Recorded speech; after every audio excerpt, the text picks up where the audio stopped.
करी हो और नीति शर्मा मैम ने उसको पूरा ना किया हो, ये तो इम्पॉसिबल है।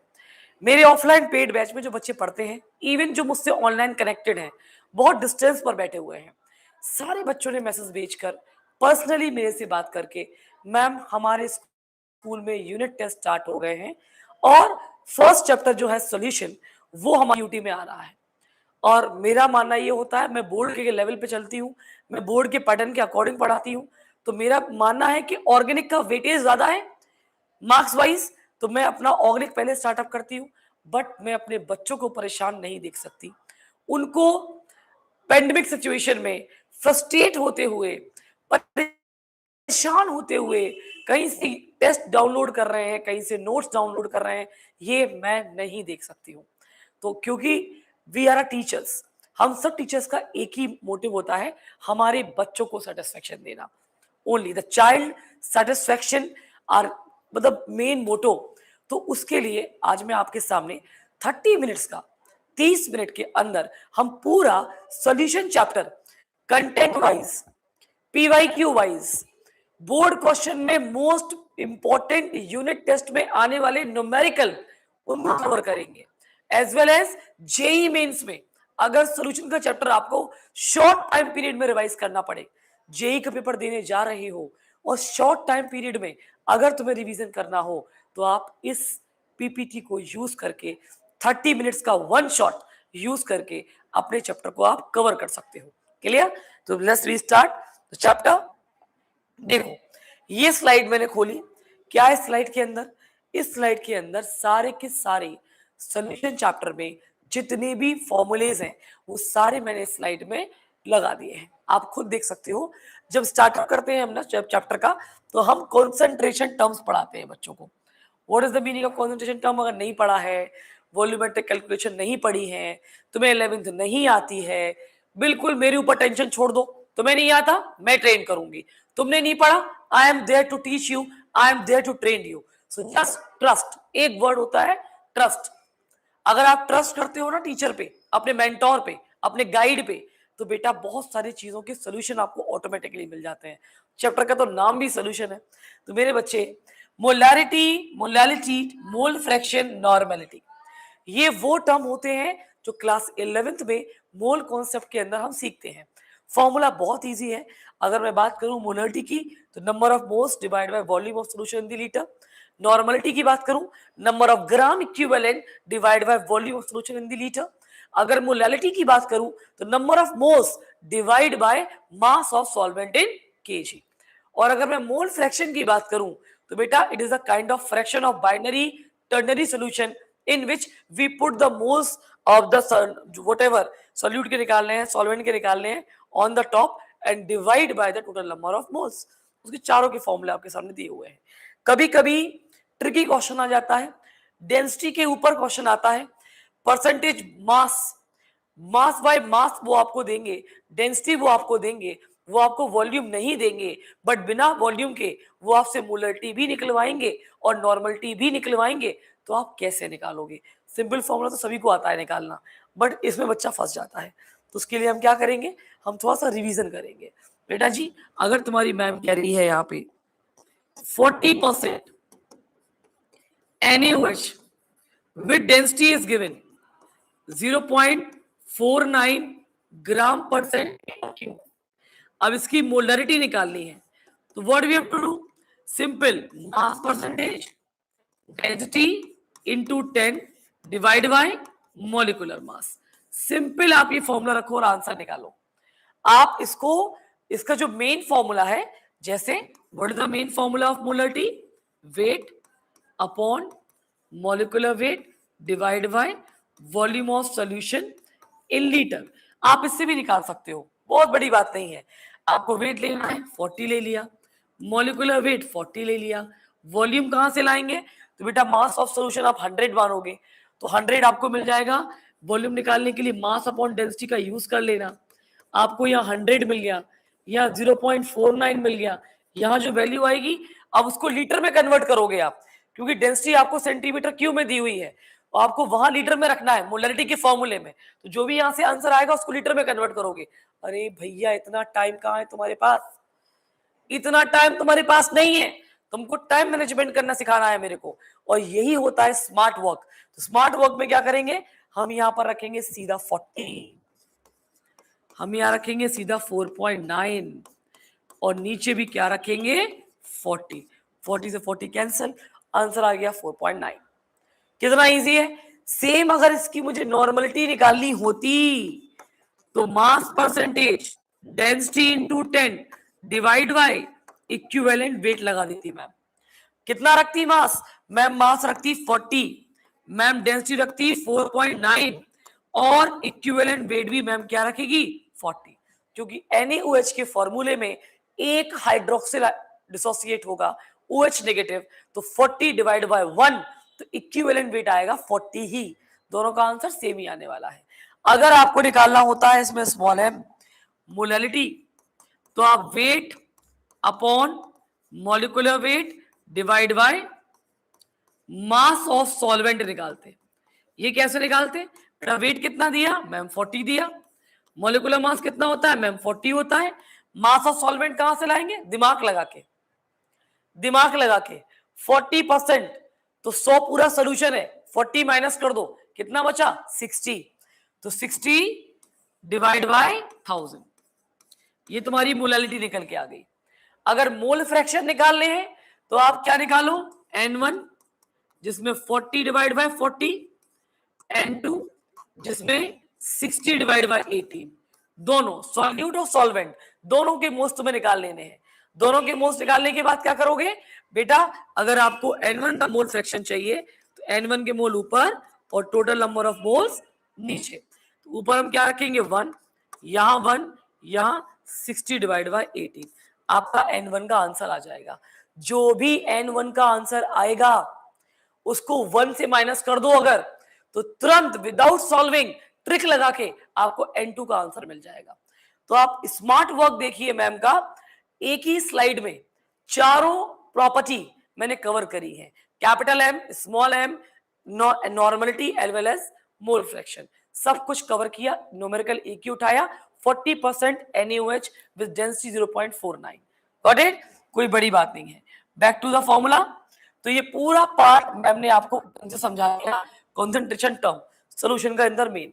अब सॉल्यूशन के अंदर मेन पार्ट क्या होता है, सॉल्यूट एंड सॉल्वेंट, आपको पता होगा ये वाली बात। अब कहानी में आता है twist, what are the colligative properties, क्योंकि अब यहां पर मेन चैप्टर स्टार्ट हो रहा है। The main chapter is colligative properties.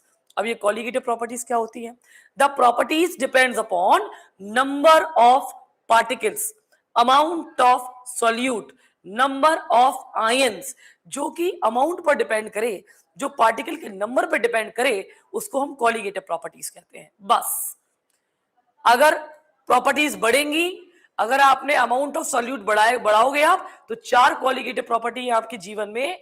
सबसे पहले RLVP, relative lowering of vapour pressure, EVP, elevation in the boiling point, depression in the freezing point, osmotic pressure.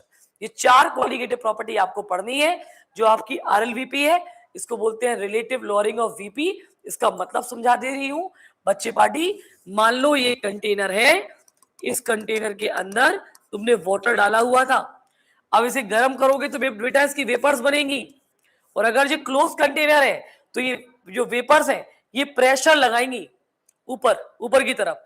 तो the minimum pressure exerted on the upper surface of liquid at the position, at the stage where the rate of evaporation equal to the rate of vaporization। ये बहुत कम बच्चों को मालूम है।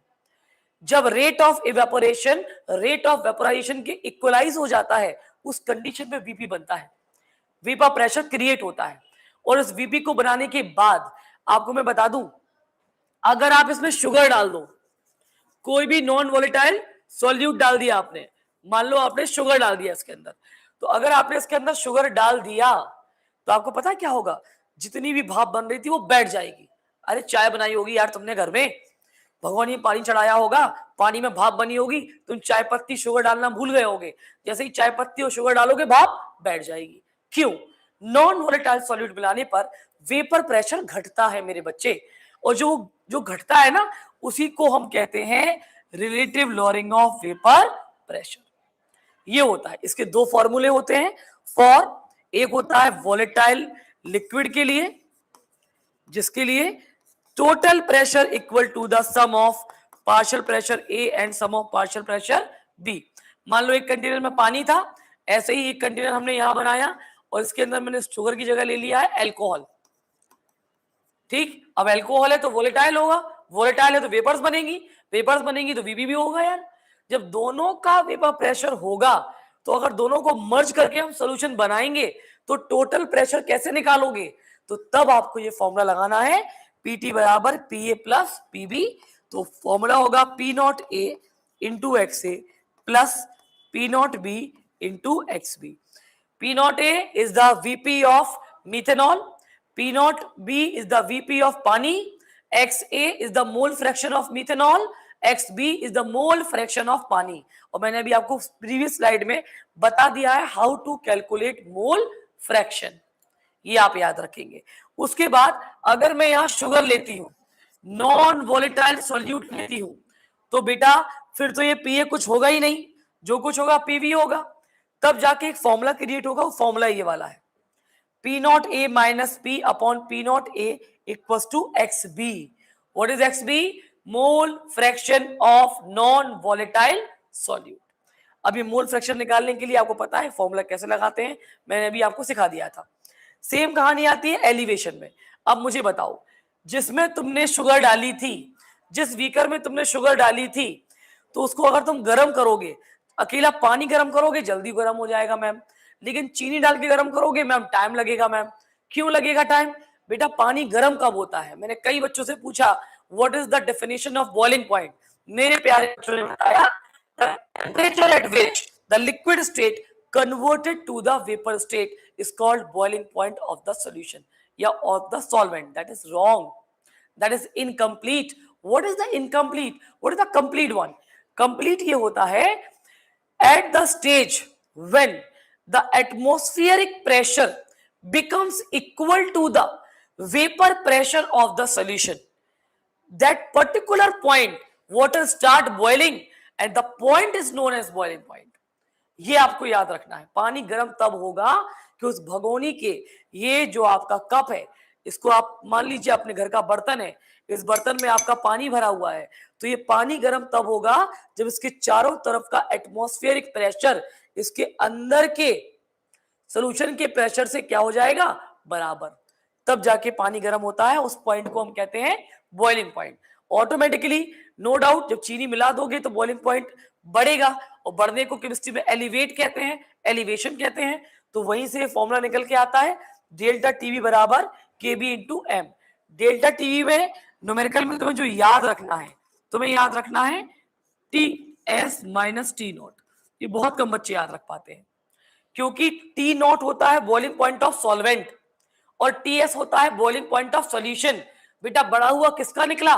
Solution का। तो हमेशा बड़े से छोटे को घटाते हो ना, खत्म। तो बड़े से आप छोटी वैल्यू माइनस करते हो तो टी एस में से टी नॉट को माइनस करेंगे, क्योंकि बॉइलिंग पॉइंट एलिवेट होता है। इसको आपको याद रखना है। एम होती है मोलालिटी, तो ये फॉर्मूला आपके सामने लिखा हुआ है। सेम फ्रीजिंग पॉइंट में क्या होगा? अकेले पानी को जमाने के लिए फ्रीजर में डाल दोगे जल्दी जम जाएगा, चीनी मिला के डालोगे टाइम लगेगा पानी को जमने के लिए। जब टाइम लगेगा तो उसी को हम क्या बोलेंगे? अरे यार अब 0 डिग्री पर नहीं जम रहा है पानी, अब 0 डिग्री से माइनस में जाके जमेगा पानी, मतलब थोड़ा सा फ्रीजिंग पॉइंट गिरेगा, और गिरने को बोलते हैं डिप्रेशन। यार तुम्हारी एनर्जी गिरती है तो तुम डिप्रेशन में जाते हो कि नहीं जाते हो? तो फ्रीजिंग पॉइंट गिरेगा तो वो डिप्रेशन में जाएगा कि नहीं जाएगा? तो सेम कहानी, वो डिप्रेशन में चला जाएगा। तो एक टर्म यूज कर लिया वहां से, depression in the freezing point. इसमें फ्रीजिंग पॉइंट घट रहा है ना, तो बेटा बड़ी वैल्यू कौन सी होगी? दिमाग लगाओ, बड़ी वैल्यू होगी तुम्हारी टी नॉट और छोटी वैल्यू तुम्हारी क्या होगी? T S. क्योंकि सॉल्वेंट का तो गिर रहा ना, चीनी मिलाने के बाद तो फ्रीजिंग पॉइंट गिर रहा ना, तो बड़ी वैल्यू किसकी होगी? सॉल्वेंट की। तो हमेशा इस न्यूमेरिकल में सॉल्वेंट से सॉल्यूशन को माइनस करेंगे। सेम मोलैलिटी भी यहां पर आएगी जैसे यहां पर न्यूमेरिकल में आया था। ऑस्मोटिक प्रेशर का फेवरेट पीवाईक्यू है, why osmotic pressure consider to be a colligative property. तो मैं आपको बता दूं, क्योंकि experimentally want of Boyle's law, want of Charles law, ये एक्सपेरिमेंट करे गए और एक्सपेरिमेंट करने के बाद पाया गया कि osmotic pressure, the minimum pressure exerted to prevent the process of osmosis, osmosis की प्रोसेस को रोकने के लिए जो ऊपर से प्रेशर लगाया जाएगा उसको ऑस्मोटिक प्रेशर कहते हैं मेरे बच्चे। उस ऑस्मोटिक प्रेशर को रोकने के लिए जो प्रेशर लगाते हो उसको हम बोलते हैं ऑस्मोटिक प्रेशर। तो ये एक्सपेरिमेंटली वॉन्टॉफ ने प्रूव किया कि पाई ऑस्मोटिक जो प्रेशर होता है डायरेक्टली प्रोपोर्शनल होता है नंबर ऑफ मोल्स के, और नंबर ऑफ मोल्स क्या होता है, वेट अपॉन मॉलिक्यूलर वेट। तो वेट की बात आ गई, अमाउंट की बात आ गई, और जहां अमाउंट की बात आएगी वो प्रॉपर्टी आ जाएगी कोलिगेटिव प्रॉपर्टी में। तो ये तुम्हारा फॉर्मूला है पाई वी बराबर एनआरटी। अब इस स्लाइड में एक और इंपॉर्टेंट बात है, आप देखो सारे फॉर्मूले में मैंने आई को इंट्रोड्यूस किया हुआ है। ये आई क्या बला है मैम, जरा समझा दीजिए। और मैं अगर ये लिख दूं 2027 वांट ऑफ, इसी से क्वेश्चन उठने वाला है। अल्फा और वांट ऑफ ही 2027 में तुम्हें दिखने वाला है। PYQ बनेगा, न्यूमेरिकल बनेगा तो डिग्री ऑफ डिसोसिएशन से, वांट ऑफ फैक्टर से ही बनेगा। तो मेरी बात को ध्यान पूर्वक सुनना, बिल्कुल अच्छे तरीके से सुनना। तो करना यह है, आपके पास दो तरीके के सॉल्यूट होते हैं, एक होते हैं इलेक्ट्रोलाइट और एक होते हैं नॉन इलेक्ट्रोलाइट। लाइक ग्लूकोज घुलेगा, चीनी घुलेगी, फ्रक्टोज घुलेगा, ये सारे जो घुलते हैं जो आयंस में नहीं टूटते, तो उनमें तो आपको ये वाला फॉर्मूला लगाना होता है जो ऊपर लिखा। लेकिन sodium chloride, calcium chloride, aluminium sulphate, barium chloride, ये तो डिसोसिएट होते हैं ना आयंस में। जब ये डिसोसिएट होंगे तो नंबर ऑफ आयंस बढ़ेंगे, और मैंने तुम्हें क्या सिखाया कि नंबर ऑफ आयंस बढ़ेंगे तो कहीं ना कहीं कोलिगेटिव प्रॉपर्टी के ऊपर अंतर आएगा, डिफरेंस आएगा। अगर नंबर ऑफ आयंस बढ़ेंगे तो कोलिगेटिव प्रॉपर्टी बढ़ेगी, नंबर ऑफ आयंस घटेंगे तो कोलिगेटिव प्रॉपर्टी घटेगी। तो इस कैटेगरी में हम आई को इंट्रोड्यूस करते हैं। जहां जहां इलेक्ट्रोलाइट वाले सॉल्ट आएंगे वहां आपको जो फॉर्मूला लगाना है वो आई वाला लगाना है। सब जगह देखो मैंने आई इंट्रोड्यूस कर रखा है। अब इस आई से क्या निकालोगे, इस आई से आप निकालोगे बेटा अल्फा। ये है डिग्री ऑफ डिसोसिएशन का फॉर्मूला I-1 अपॉन n-1। ये है डिग्री ऑफ एसोसिएशन का फॉर्मूला जिसमें दो मॉलिक्यूल आएंगे और एसोसिएट होके एक बनाएंगे, तो I-1 1 अपॉन n-1। ठीक, इसके बाद ये मैंने आपको ऑलरेडी बता दिया न्यूमेरिकल। अब कुछ चीजें यहां पर हैं, मैंने पढ़ा दिया आपको व्हाट इज वीपी क्या होता है बता दिया। उसके बाद हेनरी लॉ सॉल्युबिलिटी का बड़ा संबंध है आपस में। तो मैं आपको बता दूं गैस की सॉल्युबिलिटी के ऊपर ये भाई साहब ने काम किया था। आपको पता होगा हाई प्रेशर पे अगर आप प्रेशर लगाते हो तो गैस डिसॉल्व होती है। पेप्सी की बोतल ओपन करते हैं तो गैस इवॉल्व होती है और उसमें साउंड निकलता है, फिर साउंड निकलता है, that is carbon dioxide gas. तो इन्होंने जो ऑब्जर्वेशन देखा कि टेम्परेचर बढ़ाने पर गैस की सॉल्युबिलिटी घटती है, प्रेशर बढ़ाने पर गैस की सॉल्युबिलिटी बढ़ती है। बस इन्होंने सॉल्युबिलिटी के ऊपर अपना एक लॉ दे दिया। उस लॉ में P equals to KH into X, X is mole fraction, KH Henry constant, P partial pressure. इतनी बात होने के बाद राउट्स लॉ में ये मैंने बता दिया आपको, जब वोलेटाइल लिक्विड होंगे तो ये वाला फॉर्मूला आपको लगाना है। ठीक, फिर मैंने आपको बताया राउट्स लॉ। अब ये राउट्स भाई साहब ने क्या किया था मैं बता दूं। राउट्स ने कुछ कंडीशन दी थी। इन्होंने कहा था अगर दो लोग मिल रहे हैं जिनमें वॉल्यूम का एक्सचेंज जीरो हो, अगर दो लोग मिल रहे हैं जिनमें एंथैल्पी का एक्सचेंज जीरो हो, अगर दो लोग मिल रहे हैं आपस में जिसमें इंटरेक्शन भी बिल्कुल आइडियल हो, तो ऐसे सॉल्यूशन को हम आइडियल सॉल्यूशन कहते हैं बेटा। पता ही नहीं चला बॉन्ड कब टूटा कब बन गया। यार वो वाली शादी जो तुम्हारी कॉलोनी में आजकल होती है, सीधा मिठाई का डिब्बा आता है कि अरे बच्चे ने न्यूजीलैंड में बच्चे बाहर थे तो वहीं के वहीं they get married and this is the sweet. आपको पता नहीं चला, वॉल्यूम एक्सचेंज नहीं हुआ, शोर शराबा नहीं हुआ और शादी हो गई। That is called ideal marriage. Correct. अब कहानी आती है non ideal. What are the non ideal? Simple सी बात है, जो वॉल्यूम एक्सचेंज जीरो नहीं होगा, एंथैल्पी चेंज जीरो नहीं होगा, इंटरेक्शन फोर्स भी आइडियल नहीं होगा, या तो ज्यादा होगा या कम होगा। तो ज्यादा और कम की कैटेगरी में दो केस बनेंगे। Number one positive deviation, number two negative deviation. Ma'am deviation का मतलब क्या होता है? डेविएशन का मतलब होता है कर्व माय डियर, कर्व, जो आप कर्व बनाते हो अपने उसमें मैथ्स में। तो बेटा this is the graph of ideal. आप देखो स्ट्रेट लाइन दिख रही होगी ब्लैक कलर की, क्योंकि ये आइडियल है भाई। ये आइडियल सोल्यूशन है। लेकिन यहाँ आपको कर्व दिख रहा है ऊपर की तरफ। क्यों दिख रहा है ऊपर की तरफ? ये वो वाला इंटरेक्शन है कि अभी तो बढ़िया पट रही थी इन दोनों में, ये ए और बी कॉलेज लाइफ में थे, कस्मे बादे खाए इन्होंने, बढ़िया कस्मे बादे खाने के बाद कंपेटेबिलिटी जज करी, कंपेटेबिलिटी बढ़िया हो गई, पापा मम्मी को बता दिया, एक छोट मम्मी ने थोड़ा सा अनन करन किया कि यार नहीं करना है यार, लव मैरिज सक्सेसफुल नहीं होती है, ये blah blah N number of thing, then to बच्चों के सामने सबको झुकना ही पड़ता है और शादी कर दी और ए बी बना दिया बेटा, सोल्यूशन बना दिया। लेकिन जब सोल्यूशन बन गया तो तब जाके एग्जैक्टली में दोनों की कंपेटेबिलिटी सामने निकल के आई और दोनों के अंदर क्या आया, कुछ ना कुछ वीक पॉइंट आए जिस वजह से बॉन्ड हो गया वीक। जब बॉन्ड वीक होगा जल्दी टूटेगा, जल्दी टूटेगा डाइवोर्स होगा, डाइवोर्स होगा तो ए और बी उड़ जाएंगे, गॉट इट, ज्यादा प्रेशर बनेगा। In this condition the total pressure is more than the sum of partial pressure A and B. This is the condition of love marriage. Got it? जो तुमने college में कसमें खा खा के वादे खा के करा था। यहां आ जाओ, ए और बी एक ट्रेन में मिलते हैं, आपस में इंस्टाग्राम की आईडी को शेयर करते हैं, ये दोनों अजनबी थे लेकिन आपस में थोड़ी सी कंपेटेबिलिटी बातचीत चालू करने के बाद इन्होंने अपने पापा मम्मी को इन्फॉर्म किया कि हमारी एक लड़के से बात चल रही है, अगर आपको ठीक लगता है तो आप परिवारजनों से मिल सकते हैं और हमारी कास्ट में भी है। तो भैया पूरा परिवार ने बैठे, सारा चीजें समझी, हर चीज करी, प्रॉपर तरीके से अरेंज मैरिज हुई। बच्चों ने माता पिता के संज्ञान में आके, नॉलेज में आकर ही शादी करी और शादी इतनी मजबूत, ए और बी का बॉन्ड इतना मजबूत कि ये लड़की जो है भाई साहब वो मायके आना नहीं मांग रही, वो कह रही पापा आपने मेरे को जितने ख्वाब नहीं दिखाए, जितने शौक नहीं करवाए, जितना फ्रीडम नहीं दिया, उतने तो मेरे फादर इन लॉ मुझसे प्यार करते हैं, मेरी मदर इन लॉ मुझसे प्यार करती है, तो मैं वीकेंड पे देख लूंगी, अपना होली दिवाली आऊंगी, क्योंकि उसका बॉन्ड बहुत स्ट्रॉन्ग है, कम टूटेगा तो वेपर प्रेशर कम बनेगा, इसलिए नेगेटिवली डेविएट होंगे ये। Got it? ट्रिक में हमेशा याद कराती हूं, जब पेयर पहचानने को आते हैं तो बच्चों को मैं बताती हूं, यहाँ एसिड का पेयर होगा पानी के साथ, यहाँ एल्कोहल का पेयर होगा पानी के साथ, और यहाँ आइडियल चेहरा होगा, दोनों के चेहरे मिल रहे होंगे। ये कहानी है आपका 15 मिनट के अंदर मैंने चैप्टर का पूरा थ्योरी निपटाई है। अब आते हैं सीधा पीवाईक्यू पे, आप न्यूमेरिकल पढ़ोगे। भैया देखो 18 ग्राम ग्लूकोज को घोल रहे हैं 162 में, और वेपर प्रेशर जो होता है प्योर वाटर का कितना आ रहा, 23.8। Calculate the vapour pressure of the क्या सॉल्यूशन। तो मैंने आपको ये फॉर्मूला पढ़ाया था, क्या पढ़ाया था बताओ भैया? मैंने आपको पढ़ाया P not minus P T upon P not, N1 upon N1 plus N2।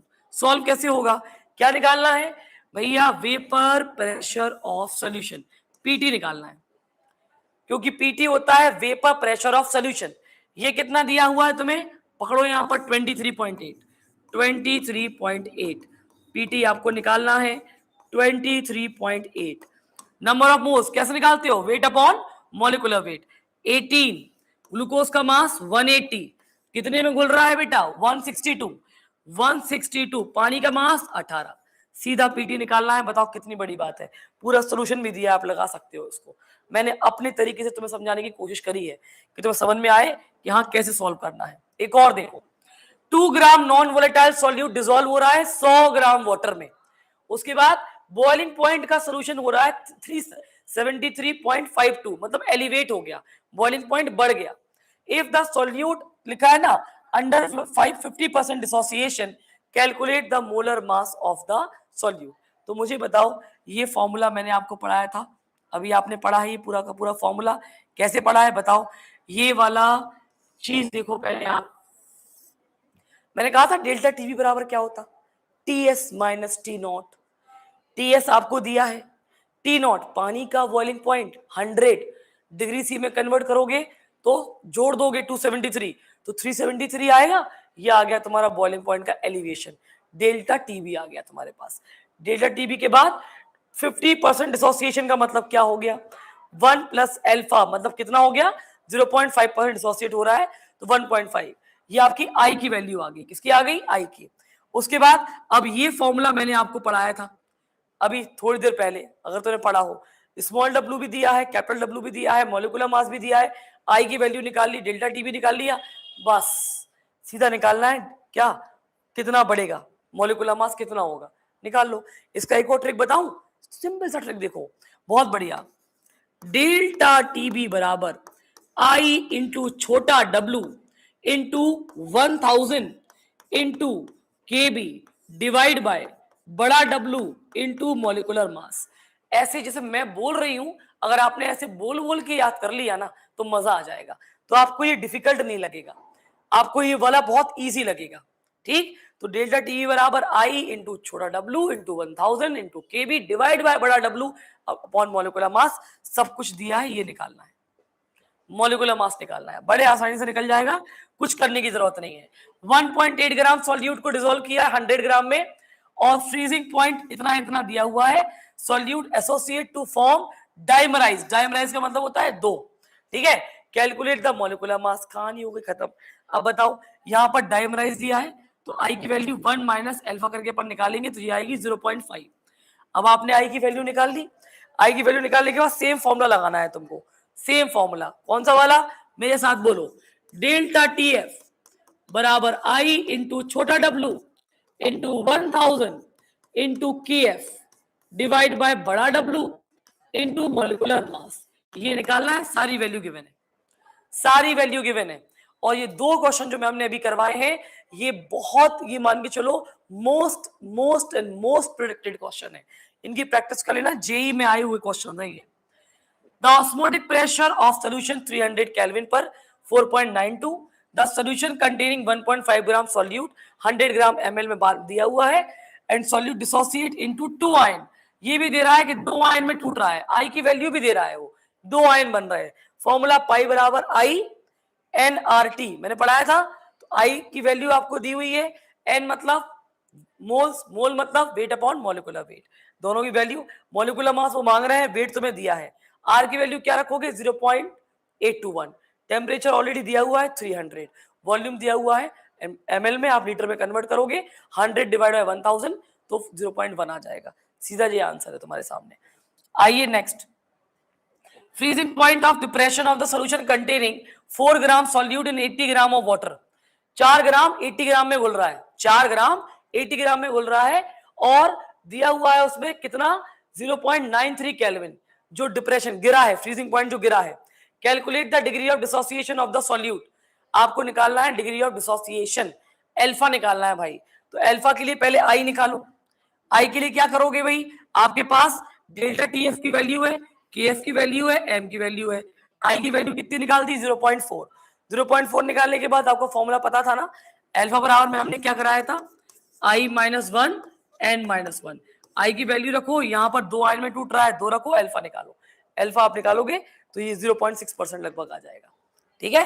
चलो नेक्स्ट आ जाओ, the boiling point of solution increase हुआ 1.04 केल्विन, जब उसमें 2 ग्राम सॉल्यूट को डिसॉल्व किया है 50 ग्राम में, if the solute does not dissolve in calculate the molar mass, simple सी बात है, सेम फॉर्मूला जो मैं हमने पढ़ाया अभी, वही के डेल्टा टीबी बराबर क्या आई इंटू छोटा डब्लू इंटू 1000 इंटू के बी डिवाइड बाय बड़ा W into molecular mass, simple सा प्रैक्टिस करेंगे इसकी।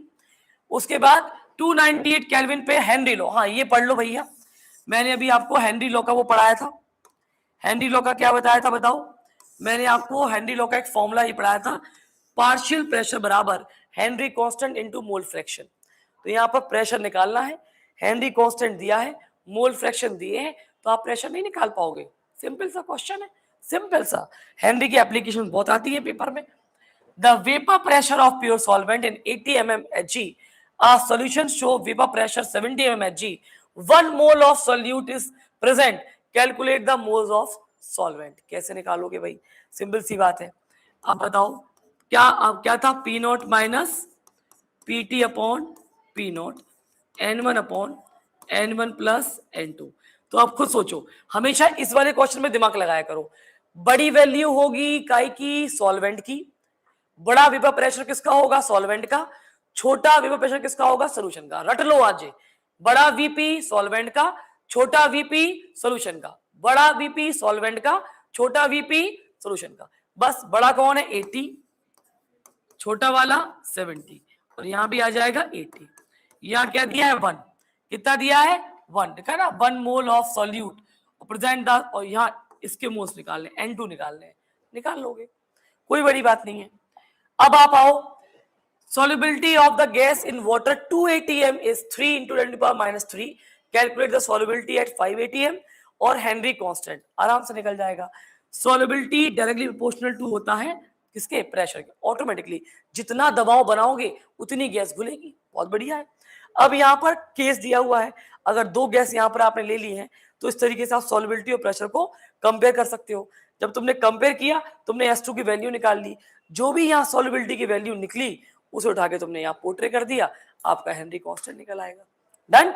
चलो आगे आते हैं। आगे आए, एक सॉल्यूशन है, प्रिपेयर्ड हो रहा है 2 moles of solute 3 moles of solute of B, मतलब 2 है, एक ए है और एक बी है, ठीक। तो 2 मोल है ए के और 3 मोल है बी के, within a 5 moles or B with 5 moles of solvent, if only solvent is volatile, if the vapor pressure of 100 mm Hg, vapor pressure of solution और relative lowering of Vp निकालना है। ये कैसे निकलेगा, अब आप बताओ। सबसे पहले टोटल नंबर ऑफ मोल्स निकाल लो, क्योंकि आपको पता है अगर कंटेनर में N1 है, N2 है, N3 है और मैंने कहा N1 की मोल फ्रैक्शन निकालो, तो N1 को रख के आपको यहाँ पर टोटल डालना पड़ेगा ना यार, यहाँ टोटल डालना पड़ेगा। तो पहले से ही सॉल्व कर लो, पहले से देखो, मैं पहले से ही यहाँ निकाल के रख दिया आपका मोल्स। अब मोल फ्रैक्शन किसका निकालना है आपको, पहले वाले का, 5/10 अपन ने मोल फ्रैक्शन निकाल लिया। वीपी निकालने के लिए क्या करते हैं, आपको पता होगा, जो भी वीपी दिया हुआ होता है उसमें आप मोल फ्रैक्शन को मल्टीप्लाई कर दो तो आपका प्रेशर निकल के आता है। तो ये निकल के आ गया आपका वेपर प्रेशर।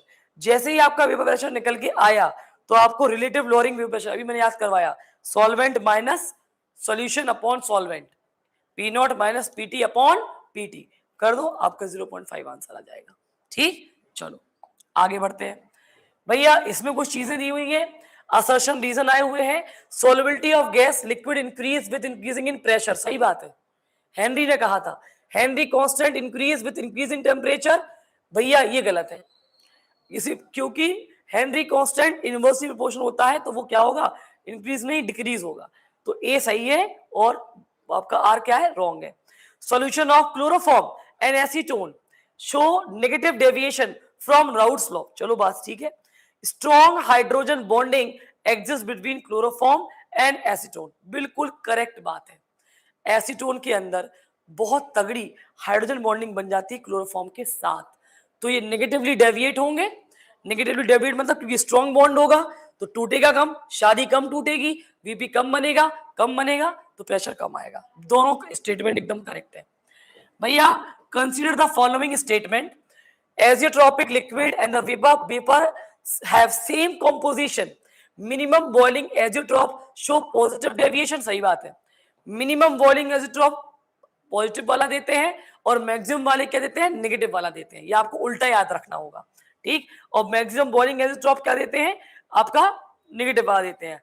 रीजन दे रहे हैं, maximum boiling azeotrope show weaker intermolecular force than ideal solution, azeotrope can be completely separate by fractional distillation, which one of the statement are correct, आपको आंसर बताना है कौन सा वाला करेक्ट है। तो बेटा ये वाला भी करेक्ट है और ये वाला भी करेक्ट है, आप एजियोट्रॉप को अलग नहीं कर सकते, ये तो बिल्कुल ही रॉन्ग है, आप बिल्कुल भी इनको नहीं कर सकते अलग। लिखा है ना correct statement 1 and 2, correct option is a, और ऑप्शन करेक्ट क्या होगा आपका, ये वाला।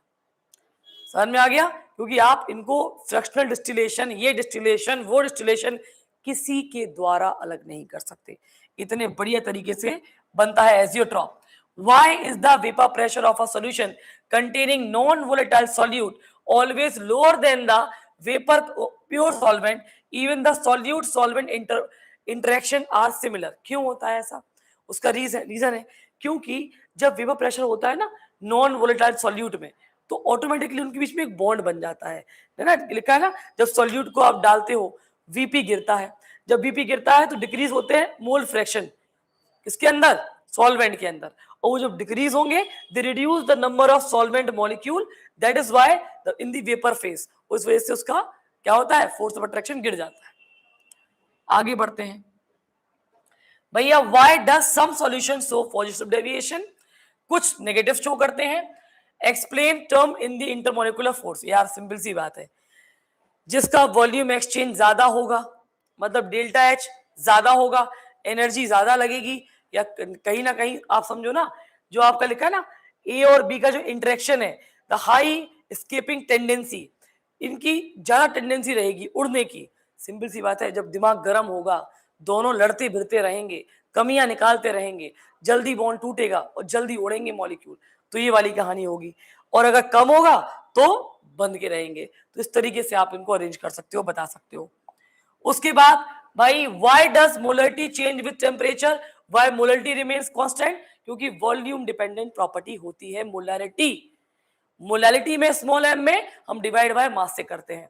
उसके बाद why do colligative properties depends only number of solute particle and not other than nature, nature पर कोई डिपेंड नहीं करती, उन्हें कुछ नहीं मतलब वोलेटाइल है नॉन वोलेटाइल है, उड़ेगा नहीं उड़ेगा, उनको मतलब है अमाउंट ऑफ पार्टिकल पे, क्योंकि जितना ज्यादा अमाउंट बढ़ेगा उतना boiling point, melting point, freezing point, vapour pressure, इन पे अंतर आ जाता है। इसके बाद why does Henry constant increase with temperature and how does affect solubility of the gases, यार तुमने उबला पानी तो पिया होगा ना, जब नॉर्मल पानी पीते हो टेस्ट कुछ और होता है, उबला पानी पीते हो टेस्ट कुछ और होता है, टेम्परेचर बढ़ाओगे सॉल्युबिलिटी ऑफ गैस डिक्रीज हो जाती है और स्केप कर जाती है वहां पे। भैया ये देखो ध्यान से, एक बढ़िया तुमको दिया हुआ है ग्राफ, इस ग्राफ में कुछ चीजें वो मांग रहे हैं। ये ग्राफ काय का है, मोल fraction of different type of solution, identify the curve, ideals का, पॉजिटिव का, नेगेटिव का, किसका है। तो बताओ भैया, ये नीचे की तरफ आ रहा है, तो ये क्या हो रहा है, नेगेटिवली डेविएट हो रहा है। नेगेटिवली डेविएट हो रहा है मतलब शादी कौन सी वाली है, अरेंज मैरिज है। इंटरमोलिकुलर फोर्स ऑफ अट्रैक्शन कैसा है, स्ट्रॉन्ग है, आसानी से नहीं टूटेगा। ये किसका एग्जाम्पल, लड़की मायके आना नहीं मांग रही उसका एग्जाम्पल। और डेट लास्ट बताइए, ये टेम्परेचर, ये मोल फ्रैक्शन और रैपिड इंक्रीज हो रहा है यहाँ पर वेपर वेपर कॉम्पोजिशन में, तो वो बता रहे हैं कि बताइए किसका एग्जाम्पल होगा। इसमें आपको बताना है कि identify the type of azeotrope, even point out करना है मिक्सचर को भी, why can not be mixture B separate by fractional distillation. तो बेटा ये वाला आपका होगा मिनिमम वाला, मिनिमम पॉइंट पर आपको सोचो ना, जो पॉइंट दिए हुए हैं मिनिमम एजियोट्रॉप मतलब पॉजिटिव डेविएशन वाला। पॉजिटिव वाला कैसा था, जो ऊपर की तरफ आ रहा था। भाई सिंपल सी बात है, जो ज्यादा उड़ेगा तो उसकी वेपर्स ज्यादा बनेंगी, ज्यादा बनेंगी वीपी ऊपर ज्यादा ज्यादा आएगा आपका, तो ये वाली कंडीशन है। दूसरा एक्सटेंड पर, एक प्रॉपर एक्सटेंड पे आकर ये मिनिमाइज हो जाता है, because vapour pressure of same composition, vapour phase में दो लोग एक ही अवस्था में इतने स्ट्रॉन्ग हो जाते हैं कि उन्हें जुदा कर पाना असंभव है, इसीलिए इनको सेपरेट नहीं कर सकते एजियोट्रॉप को किसी भी मेथड के द्वारा। इस स्लाइड के अंदर आधा घंटे के अंदर 30 मिनट्स में मैम ने चैप्टर पढ़ाया भी है, मैम ने न्यूमेरिकल भी करा दिए हैं, मैम ने न्यूमेरिकल का सॉल्यूशन भी करा दिया है, जेई के 2 क्वेश्चन दिए हैं और मोस्ट प्रोडक्टेड क्वेश्चन पीवाईक्यू दिए हैं। अगर कोई भी बच्चा ये 30 मिनट का सॉल्यूशन देख लेगा, उसका यूनिट टेस्ट की बल्ले बल्ले मेरी तरफ से। God bless you to all of you.